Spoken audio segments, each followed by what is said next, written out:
Assalamu alaikum wa rahmatullahi wa barakatuh. Just because you're on this video, inshallah you have intention for Umrah, you're planning for Umrah, may Allah subhanahu wa ta'ala accept you and make it easy for you. If you want to take Zamzam back home, the process has very specific rules, so you must follow those to avoid disappointment. The important thing is to remember is you cannot put Zamzam water inside your checked-in luggage. Saudi authorities and airlines have limits on how you can transport water. If you put it inside your luggage, they will take it out. So you're only allowed one bottle of Zamzam water per person, and it must be the official 5-liter sealed carton.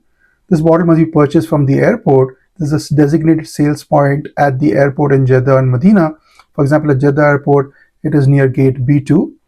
So you will buy it from there. They will ask you for your passport, and you get one per passport, and it costs 12.5 Saudi riyals. Once you have this box, take it to the airline check-in counter as you check in. Often airlines will treat it as complimentary, so make sure to check with your airline first. And the agent will put a special tag on the box and ask you to take it to a special area.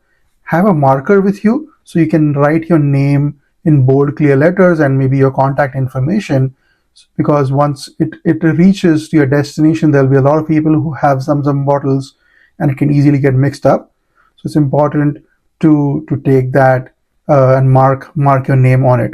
Even within the United States, they don't count Zamzam as a separate checked-in bag. So make sure to check with your airline. Often they have special policy for Zamzam and they will allow you to get through it for free.